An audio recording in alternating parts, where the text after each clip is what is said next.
کوشش کیجئے کہ جو دور ہو رہا ہے آپ سے، آپ کی مسجدوں سے، آپ کے مدرسوں سے، آپ کی خانقاہوں سے، ان لوگوں کو لائیے واپس، ورنہ میدان محشر میں آپ سے بھی سوال ہوگا کہ ہر دن تم اس سے ملتا تھا، یہ جہنم کا راستہ اختیار کیا، تم نے کوشش کیوں نہیں کی؟ پوچھا جائے گا آپ سے بھی۔ تو ذرا ذہن جو ہے غریب نواز کے آستانے پہ رکھیے۔ اور ایک شعر سنیے،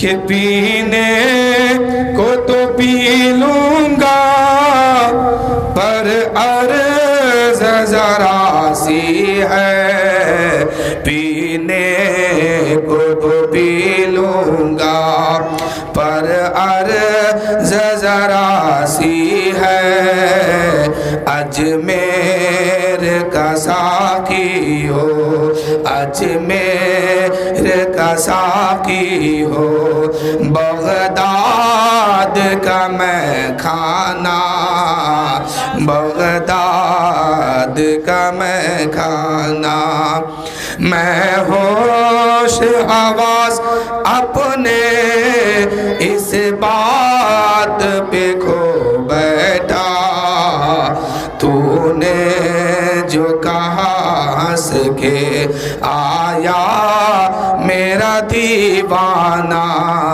تو نے جو کہا ہنس کے یہ ہے میرا دیوانہ۔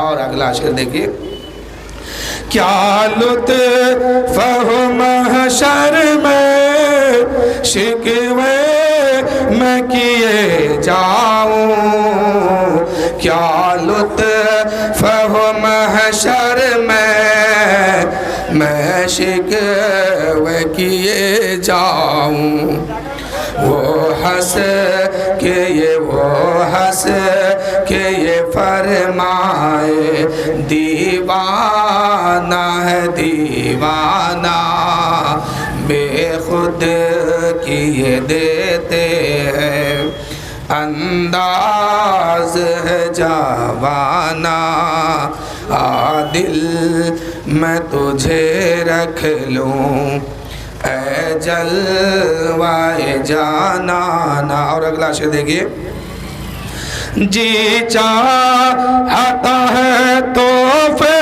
میں بھیجوں انہیں آنکھیں، جی چاہتا ہے تحفے میں بھیجوں انہیں آنکھیں، وہ ہنس درشن کا تو درشن ہو، درشن کا تو درشن ہو، نذران کا نذرانہ، بے خود کیے دیتے ہیں انداز ہے جوانہ، عادل میں تجھے رکھ لوں اے جلوائے جانانا۔ درود شریف پڑھیے، اللہم صلی علی سیدنا شفیعنا حبیبنا مولانا محمد معدن الجود والکرم بارک وسلم، صلو علیہ وصلاۃ وسلام علیہ یا رسول اللہ صلی اللہ تعالیٰ علیہ وسلم۔ اللہ تعالیٰ قرآن مقدس میں ارشاد فرمایا کہ اے میرے بندے تو میرا ذکر کر، میں تیرا چرچا کروں گا، تو زمین کے اوپر رہ کر کے کرے گا، میں آسمانوں کے اوپر ملائکہوں کے بیچ میں کروں گا۔ تو میرے دوستو، ذکر الہی، ذکر خدا، ذکر ہی میں انسان کو زندگی گزارنا چاہیے۔ مثال کے طور پر آپ اس دنیا میں آئے ہیں، اس دنیا میں آنے کے بعد آپ پر شریعت کا قانون لاگو ہوتا ہے حد بلوغیت کو پار کرنے کے بعد۔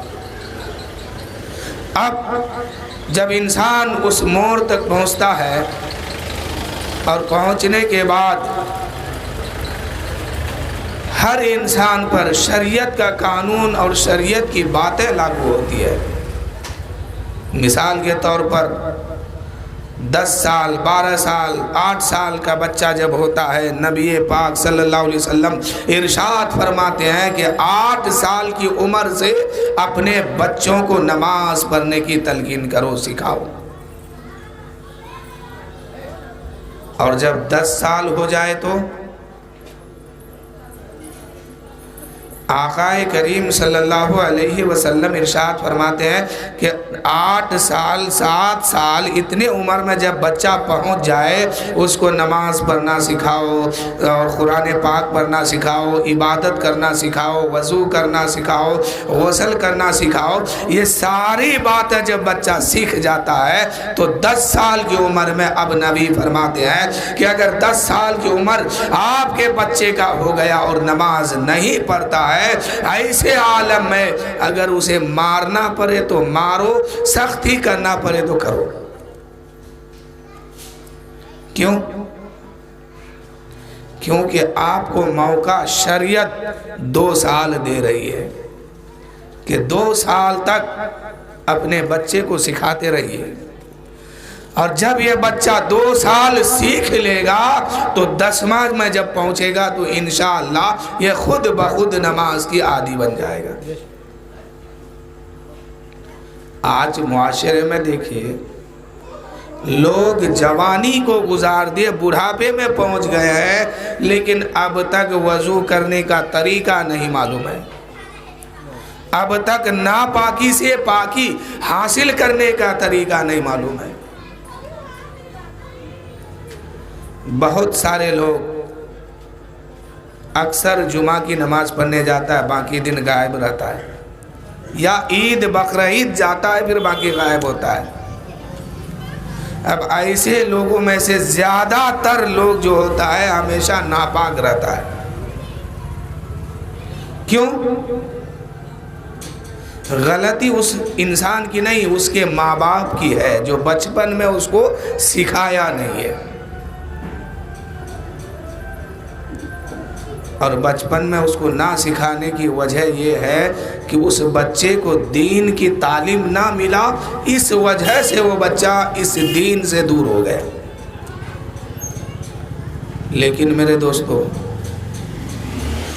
آج اگر اللہ نے آپ کو اولاد دی ہے، چاہے بیٹا ہو یا بیٹی ہو، کوئی بھی ہو، اسے سکھانے کی زیادہ سے زیادہ کوشش کیجئے تاکہ یہ بچہ جب حد بلوغیت پار کر جائے تو اس کو مسئلہ پوچھنے کی ضرورت نہ پڑے، خود بخود کر ڈالے۔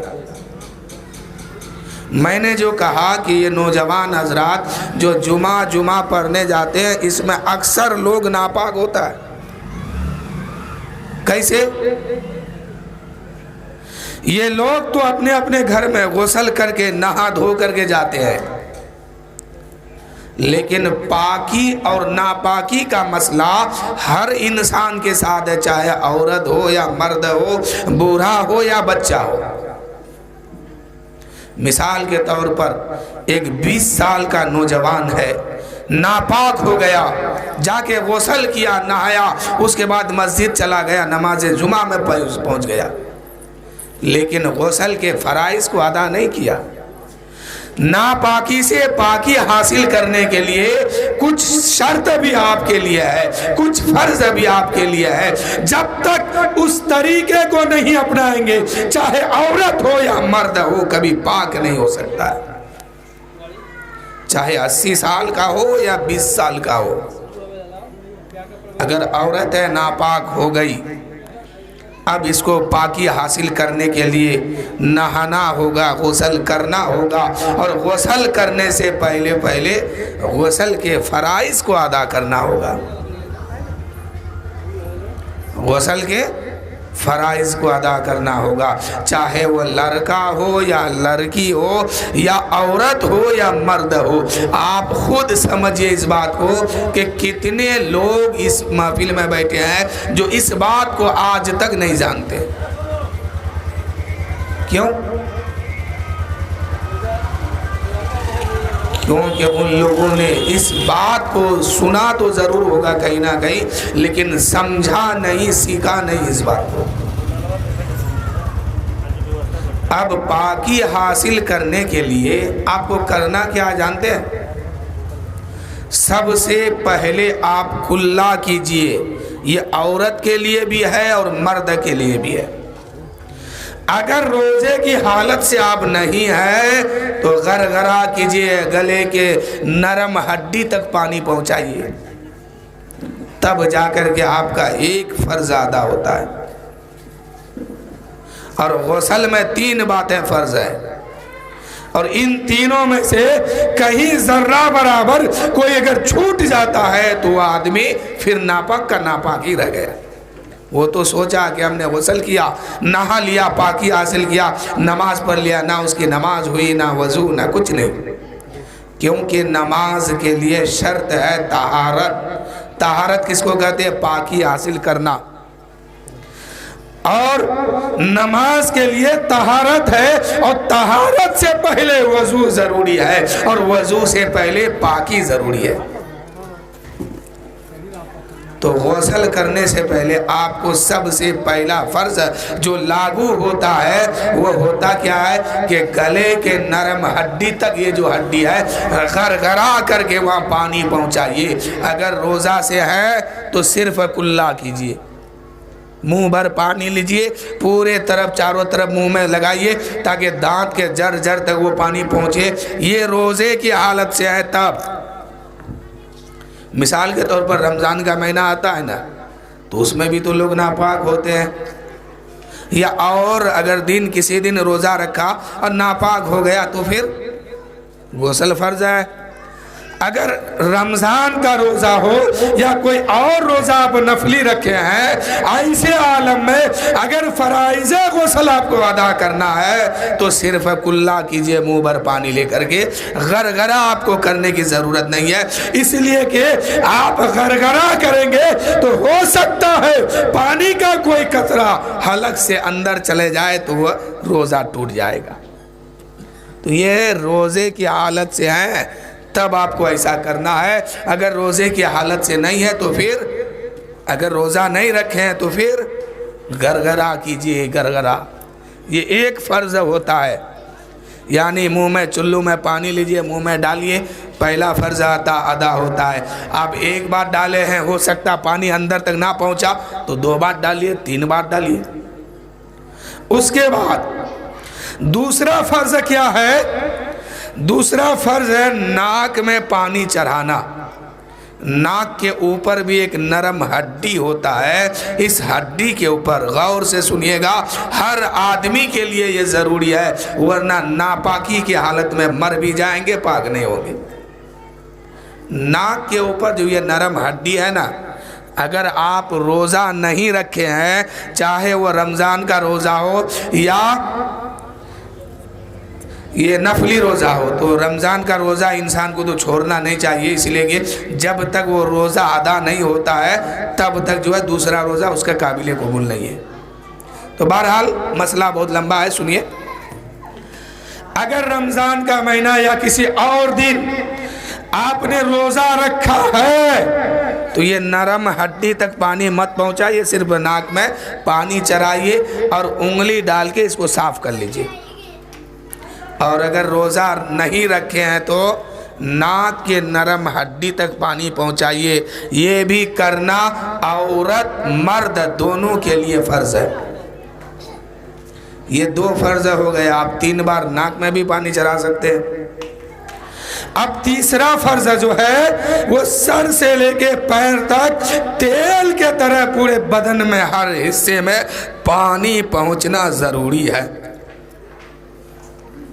اگر جسم کے اندر سر سے لے کر کے پیر تک ایک بال اگر کہیں سوکھا رہ گیا تو آپ پاک نہیں ہوئے، ناپاک کا ناپاک ہی رہ گئے۔ اس لیے کہ یہ تیسرا فرض ہے آپ پر۔ بہت سارے لوگ انگوٹھی پہنتے ہیں، تو اگر اس کے اندر پانی نہیں جاتا ہے تو اس کو اتاریے یا اس کو ہلائیے۔ عورت ناک میں عورت کے چھید ہے نا، اس میں اگر سوراخ میں پانی نہیں پہنچتا ہے تو جس زیور کو وہ پہنی ہے اس کو ہلائے کان میں بالی پہنی ہے عورت، اگر کان کے سوراخ میں بالی کے جگہ میں اگر پانی کا قطرہ نہیں جاتا ہے تو اس کو ہلانا ہے، پھر بھی نہیں جاتا ہے، اس کو اتار کے تب غسل کرو۔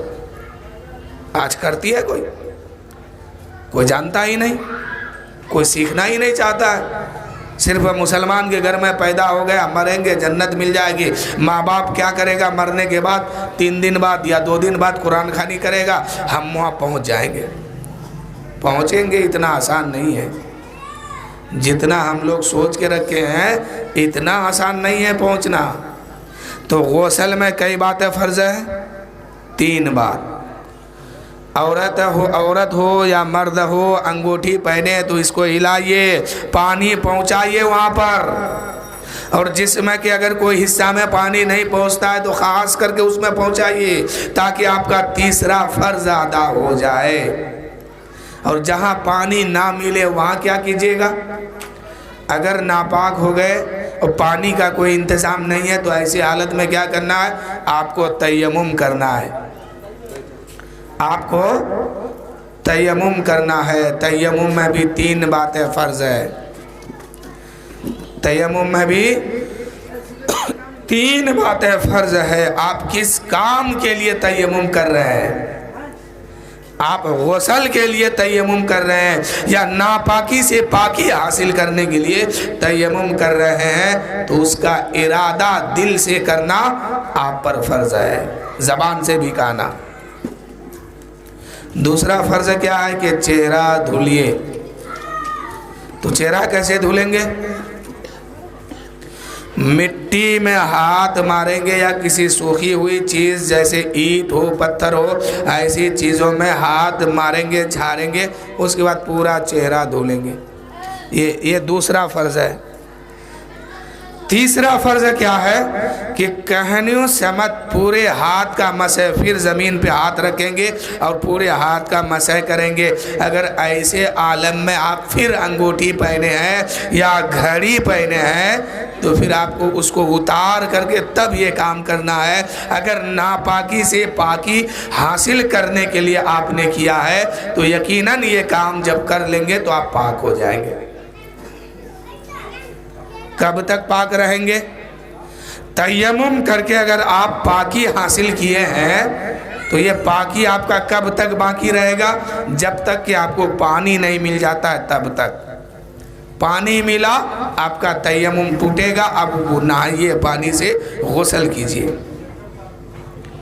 اگر وضو کے لیے آپ نے ایسا تیمم کیا جہاں پانی نہیں ملتا ہے یا لوگ بیمار ہے، بیماری بڑھ جائے گی، ایسے عالم میں بھی آپ تیمم کر سکتے ہیں، لیکن ٹھنڈی کی وجہ سے نہیں، ایسے پھر کیجئے گا تو نماز نہیں ہوگی۔ آپ کو تیمم کس لیے کرنا ہے؟ اگر پانی نہیں ملتا ہے تب، اور اگر بیماری کوئی ایسی ہے کہ پانی چھونے سے بیماری بڑھے گی تب پھر آپ تیمم کیجئے۔ اور اسی طریقے سے اگر تیمم کرتے ہیں تو اسی تیمم سے آپ نماز فجر، ظہر، عصر، مغرب، عشاء سب ادا کیجئے۔ اور تیمم ٹوٹا پھر دوبارہ کیجئے، پانی ملا تیمم ختم، اب وضو بنائیے۔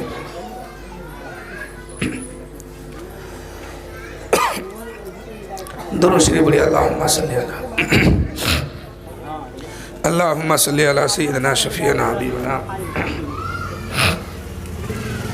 مولانا محمد معدن الجود والکرم بارک وسلم صلو علیہ صلاۃ و سلام علیک یا رسول اللہ صلی اللہ علیہ وسلم۔ تو غسل میں پاکی حاصل کرنے کے لیے ہر آدمی اس بات کو یاد کرے، چاہے وہ کوئی بھی ہو، ایمان ہے تو اس بات کی ضرورت اس کے لیے ہے۔ یہ ہو گیا پاکی حاصل کرنے کا طریقہ، اس کے بعد پھر آپ نہائیے پاک ہو جائیں گے۔ اب آتا ہے وضو۔ آپ نماز پڑھتے ہیں یا کوئی اور نیک کام کرتے ہیں یا قرآن پاک کی تلاوت کرتے ہیں، ایسے عالم میں آپ کو وضو کی ضرورت ہے۔ جب وضو کی ضرورت ہے تو پھر آپ وضو کیسے بنائیں گے؟ وضو کے اندر بھی 4 باتیں فرض ہے، غسل کے اندر 3 بات اور وضو کے اندر 4 باتیں فرض ہے۔ وہ کیا ہے کہ پہلا آپ چہرہ دھلیے، دوسرا ہاتھ کو کہنیوں سے مت دھولیے، اس کو بھی دھلنا فرض ہے، اور تیسرا چوتھائی سر کا مسح کیجئے، اور تیسرا کیا ہے، چوتھائی سر کا مسح کیجئے، اور چوتھا گھٹنوں تک پیر کو دھولیے خوب اچھی طریقے سے۔ اب ان 4 باتوں میں سے اگر کوئی بات چھوٹ جاتی ہے تو پھر کیا ہوگا، آپ کا وضو نہیں ہوگا۔ اب جب وضو نہیں ہوگا تو آپ کی نماز بھی نہیں ہوگی۔ تو نماز پڑھنے سے پہلے وضو پر دھیان رکھیے، اور وضو سے پہلے طہارت پر دھیان رکھیے کہ ہم نے جو غسل کیا ہے کیا واقعی ہم نے پاکی حاصل کیا ہے یا اسے ہی نہ لیا۔ آج لوگ اس بات کو نہیں سمجھ پا رہے ہیں کہ ہم کو پاکی کیسے حاصل کرنا ہے۔ تو آپ نے اس بات کو سنا جانا تو اگلے تک اس بات کو پہنچائیے، تاکہ کوئی انسان جب آپ کے وجہ سے پاکی حاصل کرے گا تو اللہ تعالیٰ اس کا اجر آپ کو بھی عطا فرمائے گا، اور وہ انسان ہمیشہ کے لیے بچتا ہوا نظر آئے گا۔ تو میرے دوستو، یہ محفل پاک جو سجائے نا، بالخصوص شادی کے موقع پہ ہے، اللہ تعالیٰ کی بارگاہ میں دعا ہے کہ مولا جس لڑکا اور لڑکی کی شادی ہونے والی ہے، مولا تو اپنے حبیب کے صدقے میں، سنت مصطفیٰ کے صدقے میں اس شادی کو قبول فرما، اور یہ لوگ جو سنت تیرے حبیب کی سنت پر عمل کرنے والے ہیں، مولا تو اپنے حبیب کے صدقے میں ان دونوں کے نکاح کو قبول فرما، ان دونوں کے نکاح میں وہ اجر عطا فرما، وہ مقام اور مرتبہ عطا فرما، اور ان کے نسل میں جو بھی پیدا ہو ان کو ایمان والا بنا۔ اللہ کے نبی صلی اللہ علیہ وسلم ارشاد فرماتے ہیں، النکاح من سنتی فمن رغب عن سنتی فلیس منی۔ اے لوگو، نکاح کرو، نکاح کرنا میری پسندیدہ سنت ہے۔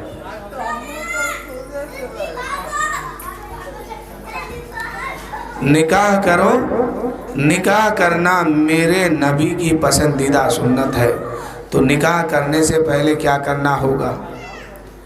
آپ لڑکا دیکھنے جاتے ہیں یا لڑکی دیکھنے جاتے ہیں، سب سے پہلے آپ اس کی سیرت کو دیکھا کیجئے، صورت کو نہیں، سیرت کو دیکھیے کہ وہ واقعی دیندار ہے کہ نہیں، ایمان اس کے اندر موجود ہے کہ نہیں، عمل ٹھیک ہے کہ نہیں، اس کو دیکھا کیجئے۔ میرے نبی صلی اللہ علیہ وسلم کی بیٹی کا نکاح جب حضرت علی سے ہوا، جب علی سے نکاح ہوا، نکاح کا وقت آیا، اس وقت میرے نبی صلی اللہ علیہ وسلم مسجد نبوی شریف میں تشریف فرما تھے۔ ادھر صحابہ کرام ان کو ڈھونڈ رہے ہیں، نبی کو تلاش کر رہے ہیں کہ نکاح کا وقت ہو گیا، نبی کہاں ہے؟ تلاش کرتے کرتے لوگ مسجد نبوی شریف میں گئے، دیکھے کہ وہاں نبی تشریف فرما ہے، خود میرے نبی صلی اللہ علیہ وسلم۔ صحابہ نے کہا یا رسول اللہ آپ چلیے، نکاح کا وقت آ گیا۔ خود میرے نبی صلی اللہ علیہ وسلم اپنے گھر تشریف لائے اور بیٹی فاطمہ کا نکاح پڑھایا۔ اب رخصتی کا وقت جب آتا ہے، جس کو ہم لوگ کہتے ہیں کہ صبح رخصت کرتے ہیں، جب رخصتی کا وقت آتا ہے تو ایسے عالم میں جب حضرت فاطمہ الزہرا رضی اللہ تعالی عنہا اپنے باپ کے گھر سے رخصت ہو رہی تھی، یعنی سسرال کے طرف جانے والی ہے، ایسے عالم میں اس وقت میرے نبی صلی اللہ علیہ وسلم کے آنکھ سے آنسو کا قطرہ جاری ہو گیا۔ حضرت فاطمہ الزہرا رضی اللہ تعالی عنہا اس قطرے کو اپنے ہتھیلی پہ لے لیتی ہے، اپنے ہاتھ کے اوپر لے لیتی ہے، اور میرے حضرت فاطمہ عرض کرتی ہے یا رسول اللہ، یا حبیب اللہ، آپ کے آنکھ میں یہ آنسو کیسا؟ آپ رو رہے ہیں، آنکھ میں آنسو کیسے؟ میرے نبی فرماتے ہیں اے بیٹی فاطمہ، اب تک تو نبی کے گھر میں رہتی تھی، اپنے رسول کے گھر میں رہتی تھی، اپنے باپ کے گھر میں رہتی تھی، آج کے بعد تم علی کے گھر جانے والے ہو، اپنے شوہر کے گھر جانے والے ہو، اپنے سسرال وقت کے ہاں اپنے سسرال جانے والے ہو۔ اے بیٹی فاطمہ، آج کے بعد اگر تم واپس آنا تو اس حال میں آنا کہ تیرا سسرال والا تجھ سے راضی رہے، تیرا شوہر تجھ سے راضی رہے۔ آج اس سنت کو ہم لوگ چھوڑے بیٹھے ہیں۔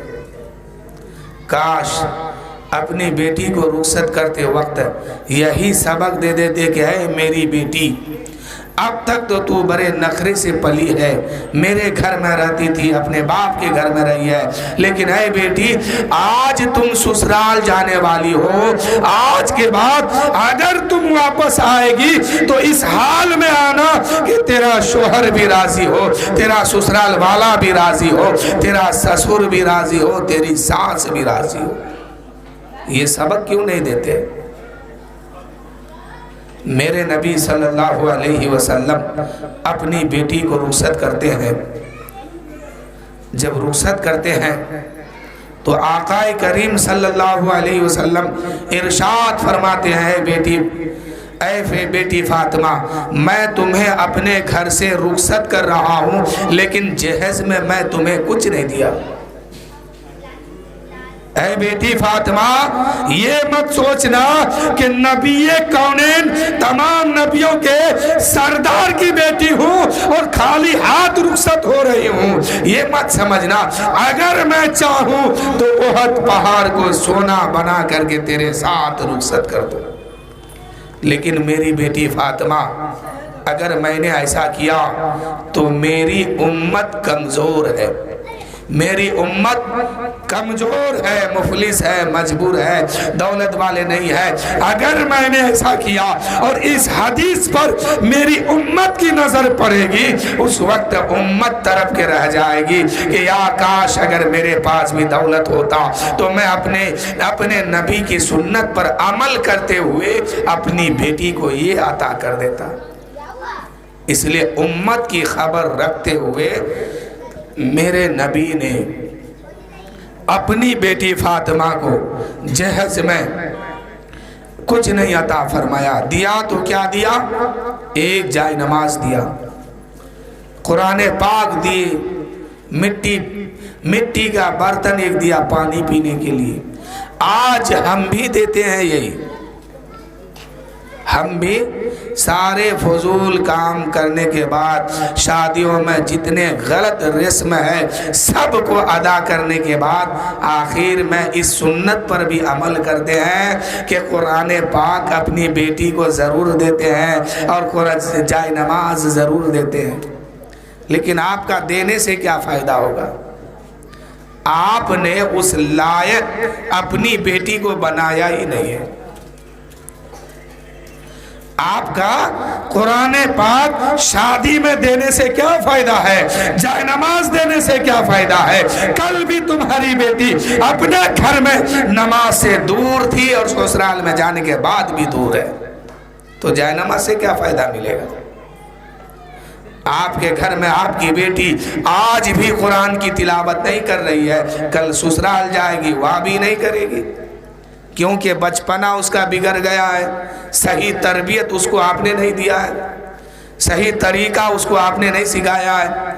جب آپ نے سب کچھ بگاڑ دیا تو آخر وقت میں پھر یہ جائے نماز اور تسبیح اور مالا دینے سے کیا ہوگا؟ اگر دینا ہی ہے تو تربیت کو صحیح کیجیے، پرورش صحیح سے کیجیے۔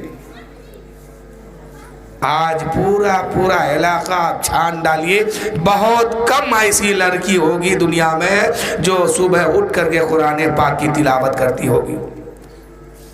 تلاوت تو بہت دور کی بات، نماز بھی نہیں پڑھتی ہے۔ اور شادی ہوتی ہے تو لوگوں کو دکھانے کے لیے ایک خوبصورت سا جائے نماز، قیمتی جائے نماز، ایسا لگتا ہے کہ ان کی بیٹی اب بیٹی نہیں اب ولیہ بن گئی ہے، پرہیزگار متقی سب کچھ یہی ہو گئی ہے۔ تو دو منع نہیں ہے، سنت نبی ہے یہ۔ قرآن پاک جہیز میں دینا سنت نبی ہے، اور جائے نماز کو دینا سنت نبی ہے۔ لیکن میرے دوستوں میں ایک جملہ کہتا ہوں، اس کو یاد رکھنا، اگر بیٹی کو یہ سب چیزیں دینا ہے، جائے نماز دینا ہے، قرآن پاک دینا ہے، تو پہلے اس کو وہ تربیت دو کہ بیٹی میرے گھر میں رہتی ہو، صبح اٹھ کے فجر کی نماز پڑھو اور قرآن پاک کی تلاوت کرو۔ جب یہ سبق اپنی بیٹی کو دیں گے تو کل آپ کی بیٹی سسرال جائے گی تو وہاں بھی فجر کی نماز پڑھ کے قرآن کھول کے تلاوت کرے گی، الحمدللہ رب العالمین، اے اللہ سب سے بڑا تو ہی ہے، سب کا خالق تو ہی ہے۔ رب کا نام لے کے پکارے گی، کبھی رحمان کہے گی، کبھی رحیم کہے گی۔ تو اس کہنے کے لائق آپ بنائیے تو پہلے، آپ بناتے ہیں یہ نہیں ہے، دنیا کو دکھانے کے لیے دے دیتے۔ اور دینے کے بعد ہوتا کیا ہے، جس گاڑی پر بیٹھ کے وہ دلہن جاتی ہے اس میں جتنے لوگ ہیں نا اس کو چھونے کے قابل کوئی نہیں ہے، سب کے سب ناپاک ہے۔ میں ایک جگہ بارات گیا تھا آج سے لگ بھگ 6 مہینہ پہلے، وہاں میں نے دیکھا جب صبح بارات رخصت ہو رہی تھی تو ان لوگوں نے ایک جائے نماز بہت خوبصورت دیا، سنت کو ادا کیا۔ اس کے بعد قرآن شریف دے رہے ہیں تو اس میں جتنے لوگ بیٹھے تھے دولہا کے دائیں بائیں آگے پیچھے جہاں بھی، کوئی اپنے ہاتھ میں لینے کے لیے تیار نہیں ہے۔ میں نے سوچا کہا ہے کیا بات ہے، کہہ رہا کہ اب دیہ پاک نہیں ہے، ہم خود پاک نہیں ہے، جسم پاک نہیں ہے، کیسے چھوئے؟ یہ حال ہمارے قوم کا ہو گیا ہے۔ باپ مسجد میں بیٹھ کے خوب تسبیح ہلا رہے ہیں اور بیٹا باغیچہ میں جا کے شراب پی رہا ہے، یہ تسبیح ہلانا کام آئے گا؟ تو اپنے بچے کو بچپن ہی سے تربیت دیجئے۔ پہلے میں نے ایک حدیث سنایا نا کہ 8 سال کی عمر ہو جائے، 7 سال کی عمر ہو، ایسے عالم میں اپنے بچوں کو نماز پڑھنا سکھائیے۔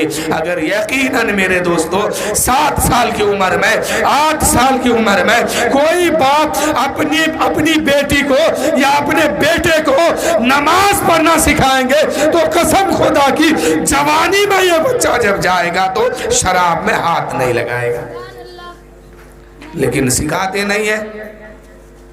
حدیث پاک میں ہے کہ 10 سال تک اگر آپ نے اس کو پورے دین کا علم نہیں دیا، نماز پڑھنا نہیں سکھایا، روزہ رکھنا نہیں سکھایا تو آپ اس کے اوپر ظلم کر رہے ہیں۔ کیوں؟ کہ یہی بیٹا جب کل بڑا ہوگا، یہی بیٹا کل جب سماج کے بیچ میں بیٹھے گا، یہی بیٹا جب مسجد کے صحن میں بیٹھے گا، لوگ نماز جمعہ پڑھ کر کے سنت پڑھتے ہوں گے اور آپ کا بیٹا آپ کو کوسے گا کہ باپ اتنا ظالم ملا تھا کہ سب کچھ تو کیا لیکن مجھے دین نہیں سکھایا۔ کل آپ کا بیٹا آپ کو خود کوسے گا اور کہے گا کہ باپ اتنا بڑا نالائق ملا تھا کہ سب کچھ کیا لیکن نماز پڑھنا نہیں سکھایا، دین کی تعلیم نہیں دیا، کیسے نہانا ہے، کیسے غسل کرنا ہے، کیسے وضو کرنا، یہ سب باتیں نہیں سکھایا۔ چاہتے ہیں کہ اس بچے سے کوئی فائدہ آپ کو پہنچے اور یہ بچہ جیتے جی ہمیشہ ہمیشہ دین پر چلے، تو اس کی تربیت بچپن ہی سے ہے۔ بچپن ہی سے بچے کا سب سے پہلے درسگاہ جو بتایا گیا، مدرسہ جو بتایا گیا، مکتب جو کہا گیا، وہ کہاں ہے جانتے ہیں؟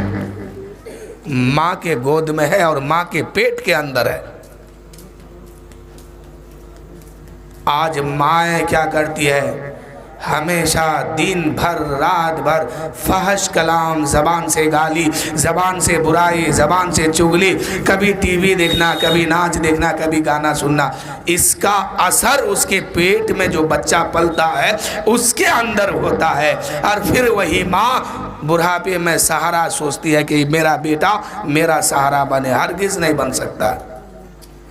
اگر یہ چاہتے ہو کہ میرا بیٹا دیندار بنے، بڑھاپے کا سہارا بنے، تو اس وقت تربیت کو صحیح کرنا ہوگا۔ ماں اگر غلط قدم اٹھاتی ہے تو اس کا اثر اس کے بیٹے اور بیٹی پر پڑتی ہے۔ اور بچے کا سب سے پہلا مدرسہ کیا ہے؟ اس کے ماں کے گود ہے۔ چھوٹا سا بچہ ہے، اس کو آپ کہیں گے پر بیٹا اللہ اللہ اللہ، تو وہ کیا کہے گا؟ اللہ اللہ اللہ، یا اللہ کہتے رہے گا۔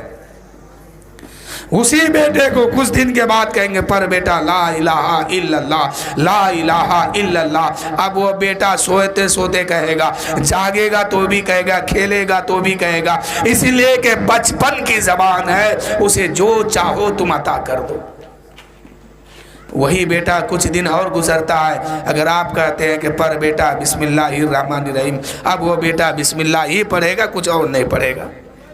لیکن آج مائیں کیا کہتی ہے کہ بچے کو بگاڑنے میں سب سے زیادہ اس کی ماں کا ہاتھ ہوتا ہے، اور بچے کو سدھارنے میں سب سے زیادہ ہاتھ اس کے ماں کا ہے۔ تو اے میری ماں، اگر تم بھی سن رہے ہو نا تو ذرا دھیان سے سنو، ورنہ آپ کو بھی لات جوتا کھانا ہوگا بڑھاپے میں۔ آپ کا بیٹا، آپ کی بیٹی آپ کا کبھی نہیں ہونے والا ہوگا۔ اگر چاہتے ہیں کہ میرا بیٹا اور میری بیٹی بڑھاپے کا سہارا بنے اور دین پہ چلنے والا بنے، تو اس کی تربیت ابھی کرنا ہوگا۔ تو پہلا مدرسہ بچوں کا کہاں ہے؟ اس کی ماں کی گود میں ہے یا اس کے ماں کے پیٹ میں؟ اور جب ایک ماں اپنے بچے کو سکھاتی ہے کہ پر بیٹا بسم اللہ الرحمن الرحیم، تو یقیناً بیٹا پڑھتا ہے بسم اللہ، پھر کچھ دن بعد اور کچھ سکھاتے ہیں، پھر کچھ دن بعد اور کچھ، تو اسی طرح دھیرے دھیرے دھیرے دھیرے وہ بیٹا دین پر چلنے لگتا ہے۔ اور جب وہ بچپن میں دین میں چلنے لگتا ہے تو یقیناً وہ بیٹا جوانی کے عالم میں آ کے کبھی شراب کو ہاتھ نہیں لگا سکتا ہے، تاری جوا کسی کو ہاتھ نہیں لگا سکتا ہے۔ آج جو جتنا بیٹا بگڑا ہے نا، ان کی ماں کی غلطی ہے کہ بچپن میں سکھایا نہیں ہے، تعلیم صحیح سے نہیں دیا ان لوگوں نے۔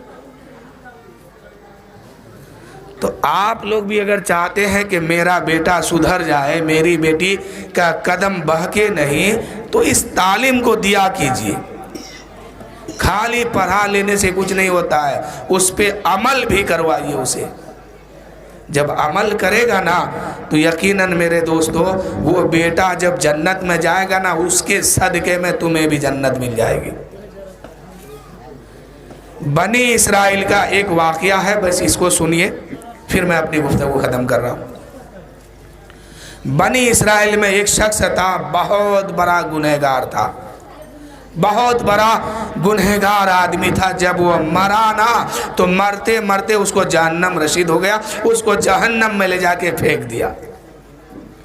6 مہینہ کے بعد، یہ 6 سال کے بعد رب کی رحمت ایک مژدہ سناتی ہے اور فیصلہ کرتی ہے، اے فرشتوں، 6 سال پہلے جس انسان کو تو نے جہنم میں پھینکا ہے، اس کو جہنم سے نکالو اور جنت میں لے جا کے ڈال دو۔ فرشتے کہیں گے مولا، یہ انسان گنہگار تھا، بدکار تھا، کھاکی پاپی سب تھا، اور قبر کی دنیا میں آیا، تو نے حکم دیا اس کو جہنم میں ڈال دو۔ اب قبر کی دنیا میں آیا ہے، کون سی نیکی اس نے کر لیا، کون سا اچھا کام کر لیا جو آج 6 سال کے بعد اس کو جنت کا پروانہ مل رہا ہے؟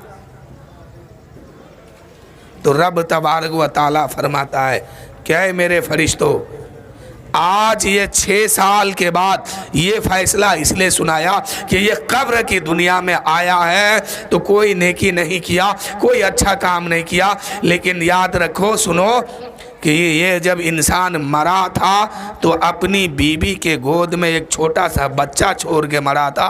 وہ بیٹا آج 6 سال کی عمر ہے اور اس کی ماں جو ہے اس کو انگلی پکڑ کر کے مکتب میں لے گیا ہے, مولانا کے سامنے لا کے رکھا ہے اور کہا کہ اے مولانا اسے میرے رب کا نام سکھا دو, میرے نبی کا نام سکھا دو.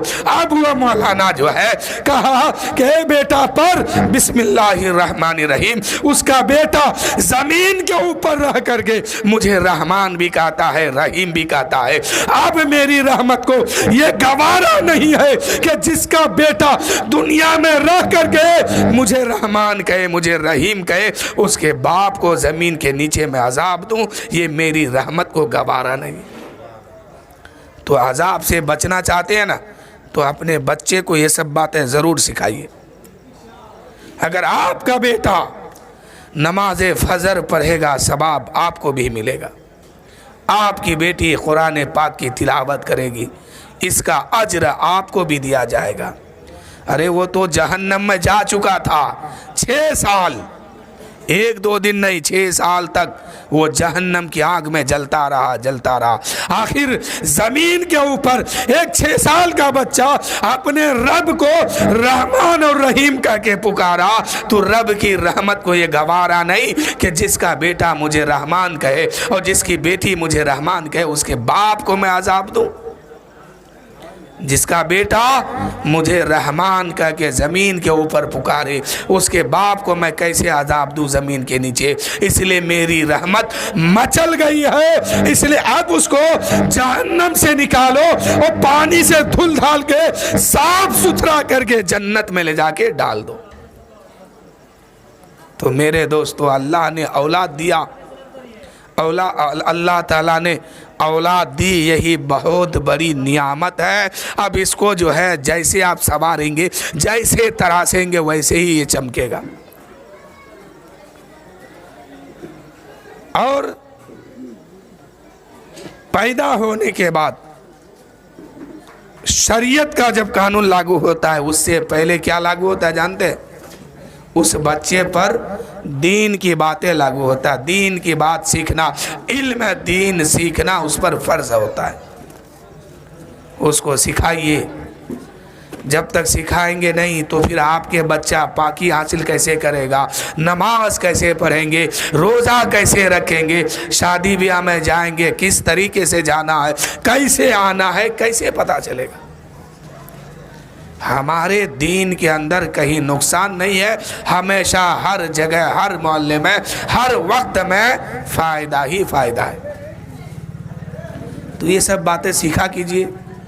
ہاں تو میں بتا رہا تھا شادی کے موقع پر کہ حضرت فاطمہ اپنے سسرال گئی, جاتے وقت میرے نبی فرماتے ہیں اے فاطمہ اگر واپس آنا میرے پاس تو اس حال میں آنا کہ تیرا شوہر تجھ سے راضی رہے, تیرا سسرال والا بھی تجھ سے راضی رہے. آج ہم یہ طریقہ اپناتے نہیں, یہ طریقہ نہیں اپناتے ہیں. لیکن میرے دوستو یہ طریقہ اپناؤ گے, ادھر سنت ادا ہوگی, ادھر وہ بیٹی جو ہے اپنے سسرال میں جائے گی تو کوئی بات بولنے سے پہلے یہ بات ضرور سوچے گی کہ میرے باپ نے یہ سبق مجھے دے کے بھیجا. اب وہ حضرت فاطمہ سسرال گئی ہے, جانے کے بعد علی کے محل میں پہلا قدم رکھتی ہے اور رکھنے کے بعد ارشاد فرماتی ہے کہ اے علی جائے نماز کہاں ہے جو میرے نبی نے عطا فرمایا جہیز میں. کتنا حسین منظر ہوگا. آج آپ بھی دیتے ہیں یہ, اور آپ اگر اپنے بچہ یعنی لڑکا کا شادی کرتے ہیں تو اس لڑکی کا باپ بھی دے کر کے بھیجا ہوگا. لیکن کبھی بھی آپ نے اپنے معاشرے میں, اپنے خاندان میں یا اپنے پڑوس میں, اپنے محلے میں ایسی بات دیکھا ہے جو نئی دلہن آئے ہو اور پہلا قدم گھر کے اندر رکھے ہو اور جائے نماز بچھا کے نماز نفل ادا کرتا ہو؟ کیوں نہیں کیا؟ کیونکہ تعلیم ہی ایسا گڑبڑ ہو چکا ہے, اس کو تعلیم ہی صحیح نہیں دیا گیا تو ملے گا کہاں. تو شادی سے پہلے ہر چیز دیکھو، دیکھنا منع نہیں، لیکن لڑکا کے اندر دین دیکھو کہ ہے کہ نہیں، دینداری اس کے اندر ہے کہ نہیں، لڑکی کی سیرت دیکھو کہ یہ لڑکی نماز پڑھتی ہے کہ نہیں، رمضان کے مہینے میں روزہ رکھتی ہے کہ نہیں، اور دین پر چل کے زندگی گزارتی ہے کہ نہیں، تب جا کے نکاح کرو اس سے۔ لیکن یہ سب بات تو نہیں دیکھی جاتی ہے۔ حضرت فاطمہ کا خراب ہو گیا کہا، حضرت فاطمہ رضی اللہ تعالیٰ عنہ ارشاد فرماتی ہے کہ علی جائے نماز کہاں ہے؟ حضرت علی جائے نماز دیتے ہیں، حضرت فاطمہ 2 رکعت نماز نفل ادا کر کے اللہ کی بارگاہ میں ہاتھ اٹھا دیتی ہے، عرض کرتی ہے کہ مولا اب سے پہلے تیرے علی کے گھر، اب سے پہلے تیرے حبیب کے گھر میں رہتی تھی، تیرے نبی کے گھر میں رہتی تھی، تیرے رسول کے گھر میں رہتی تھی، لیکن میرے پاک پروردگار آج تیرے نبی کا گھر چھوڑ کر کے تیرے علی کے گھر میں آ گئی ہوں، لیکن اے مولا آج کے بعد علی مجھ سے جب بھی ملے تو خوشحالی کے ساتھ ملے، اے مولا اب سے لے کر کے جب تک ہم اس گھر میں رہے ہمیشہ میرا علی بھی راضی ہو، میرا سسرال والا بھی راضی ہو۔ اس وقت نئی دلہن جو دعا کرتی ہے نا، روایت میں بات آئی ہے کہ دعا قبول ہوتی ہے۔ آپ نے تو کرتے ہوئے دیکھا ہی نہیں ہے، ہم نے بھی نہیں دیکھا آج تک کوئی ایسی دلہن ہے ابھی۔ تو گڑبڑ جو ہے ہمارے معاشرے میں یہ سب ہے، اس کو دور کرنا ہے تاکہ سسرال میں پہلا قدم رکھے گی اس وقت اللہ کی بارگاہ میں وہ بیٹی فریاد کرے گی کہ اے مولا یہ فاطمہ کی سنت ہے ہم ادا کر رہے ہیں، اور اے مولا فاطمہ نے دعا کی تھی کہ مولا تیرے حبیب کے گھر کو چھوڑ کر کے تیرے علی کے گھر میں آئی ہوں، اب علی مجھ سے جب بھی ملے تو راضی ہو کے ملے، خوشی سے ملے۔ اے پاک پروردگار آج میں بھی تیرے بارگاہ میں ہاتھ اٹھاتی ہوں مولا، میں اپنے باپ کی گھر کو چھوڑ کے اپنے شوہر کے گھر آ گئی ہوں، مولا میرا سسرال والا ہمیشہ مجھ سے راضی رہے۔ لیکن سکھائیں گے تب نا۔ تو میرے دوستو ان سب باتوں کی ضرورت ہے، آپ ان سب باتوں کو سیکھیے، اپنے گھر میں سکھائیے، لیکن ہم کیا کرتے باہر سیکھ لیے، گھر میں جا کے نہیں سیکھتے۔ تو اس سب بات میں دھیان دیجئے، وقت بہت زیادہ ہو گیا، اب ختم کر دیا جائے ابھی اور